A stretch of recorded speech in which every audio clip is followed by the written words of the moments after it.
Hey guys, this is Will from the Running Injury Free Revolution. So what I'm going to be talking about in this video is actually about your toenails, quite randomly. So have you ever lost a toenail or ever had any bleeding under your toenail? So if you get blood under your toenail or even just in a section of it, that collection of blood is typically referred to as subungual hematoma. And that's something that can often occur when you've been training hard or you run in a race. So if you've been running quite fast or if you've been running over a longer distance, particularly races like ultra runs, because they're really going to cause that impact.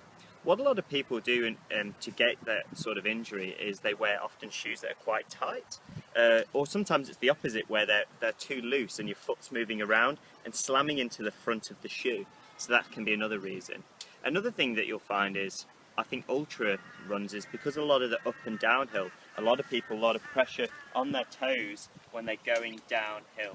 So there's a lot of ways that you can try and face that hematoma with running to prevent against losing any more toenails in the future.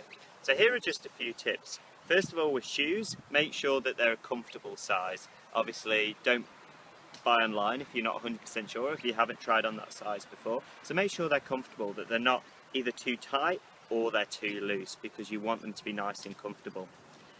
You might find as well, some people are more prone to them if they have blood thinners. So if you're taking aspirin, for example, that might explain it if you're getting more bleeding under the toenails than other runners. So that's quite natural. And often you'll feel those feet feeling a lot better as soon as you take the shoes off.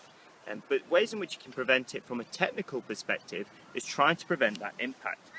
A lot of people I find who get them are people who, when they make contact in line with their hips, they're making contact in front of their body, and often their knee will be coming forwards, and that makes that foot really slam into the front.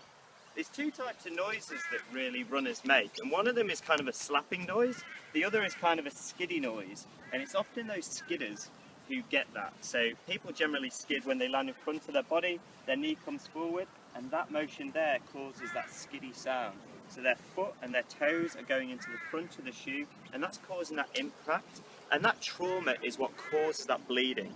And so in order to try and prevent that, you want to try and reduce that impact as it's hitting the ground. One thing that I try and do is as well, getting out the hips. So if you're sinking through that hips, that impact is harder. So thinking about lifting from the bottom of the rib cage reduces that impact when you hit the ground. Making sure that you create a movement using your body so you're not having to push off, because again, that can contribute. And with that, making sure the contact is level or slightly behind your hips. When your feet are just moving backwards instead of pushing off as you run, that reduces that impact, and it means that your foot is not going to take on that sort of pressure as it would when you're making contact in front of the hips and really slamming into your shoe. There's some other things that you can try and do as well. So deciding on socks that are comfortable for you. Actually, I'm the opposite. I actually don't wear socks, and that actually helps me, whereas I used to get them quite significantly worse beforehand when I wore socks. For other people, where they wear the Injinji socks, the ones that are too layered, and that helps reduce that rubbing. So that can also contribute to that. So deciding on a pair of socks that are comfortable for you as well. But from a technical perspective, it's about reducing that impact, prevent against landing in front of your hips, because what that does is it causes a braking. And when you're doing that braking, that increases the pressures through your body, but that initial force on the toe is even more significant. From downhills, a lot of people take on that pressure because what happens is, because of that angle when you're going down a hill, your body is at a greater sort of tilting position. Your hips are further in front of your feet, so you set off too fast. People try and counter that by slowing themselves down using their quads, and by really tensing through the quad and bringing that knee forward and locking through the knee. At that point, you take a lot of pressure through the toes. We'll do more about downhill running in another video, but predominantly it's about bringing the body back to reduce that pace. So instead of leaning forwards and stopping yourself using your lower body, bring that body back, and that will instantly slow you down.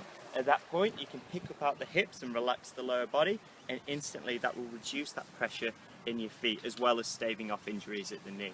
So in terms of hematoma in the toenails, guys, and preventing against losing toenails in the future, try and reduce those lower body pressures, try not to plant in front of the hips, and make sure you're wearing shoes that are comfortable and either aren't too tight or too or too big for you. So this is Will from the Running Injury Free Revolution. Check out more resources at www.rifrev.com. Thanks guys.